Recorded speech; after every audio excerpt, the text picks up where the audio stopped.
Beatriz Galindo, la latina, una erudita en la corte de los Reyes Católicos. Esta profesora de letras latinas fue una de las mujeres más cultas de la época de transición entre los siglos XV y XVI. Debido a su facilidad para el aprendizaje y verbalización del latín, fue llamada la latina por sus propios contemporáneos.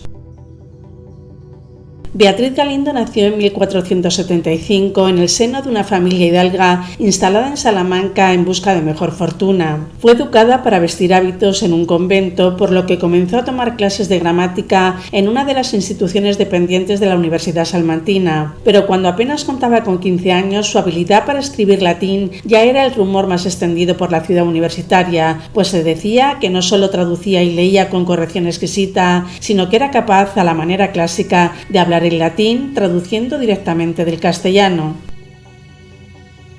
Esta temprana fama fue casi con toda seguridad la que le hizo variar su destino y cambiar el convento por la corte de la reina Isabel, que comenzaba a ser una de las más cultas de Europa. El cronista Fernández de Oviedo describe que por aquella época Beatriz era muy grande gramática y honesta y virtuosa doncella, hija de algo, y la reina católica, informada de esto y deseando aprender la lengua latina, envió por ella y enseñó a la reina latín, y fue ella tal persona que ninguna mujer le fue tan acepta de cuanta Su Alteza tuvo para sí.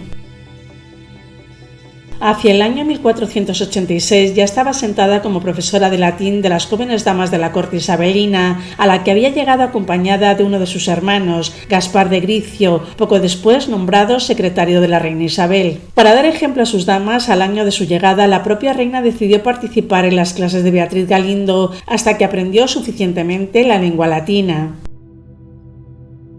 Su presencia en la corte no se limitó únicamente a sus labores como preceptora, sino que, como narran algunos cronistas, la reina tenía en muy alta estima sus consejos, por lo que la soberana de Castilla la mantuvo durante mucho tiempo cerca de ella.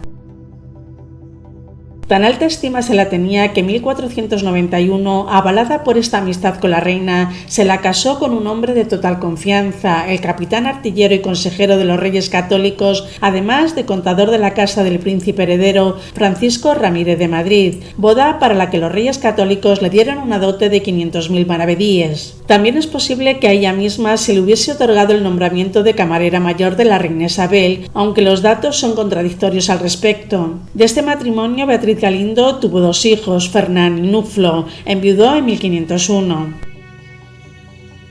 Con la muerte de la reina Isabel, la posición de Beatriz Galindo no decayó dentro de la corte. Se dice que es bastante posible que pasase a formar parte del séquito de la princesa Margarita de Austria, siguiendo así a sus dos hijos, Fernán y Nuflo Ramírez de Madrid, que habían sido pajes del príncipe de Asturias, don Juan. Años más tarde se cree que alrededor de 1510 la latina se retiró de la corte, pasando a residir en el que hoy es el Palacio de Viana de Madrid.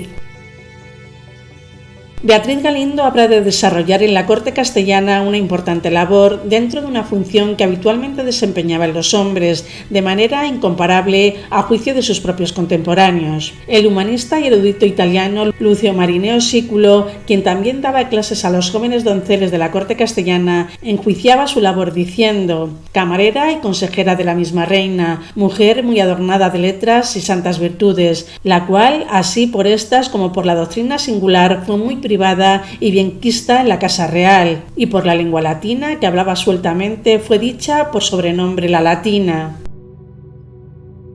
Además de su labor en la corte, fundaría en Madrid en 1506 un hospital dedicado a la asistencia y educación de jóvenes huérfanas. Posteriormente fundó también el monasterio de la Concepción Jerónima, a cuya biblioteca donó la mayoría de sus libros tras su muerte.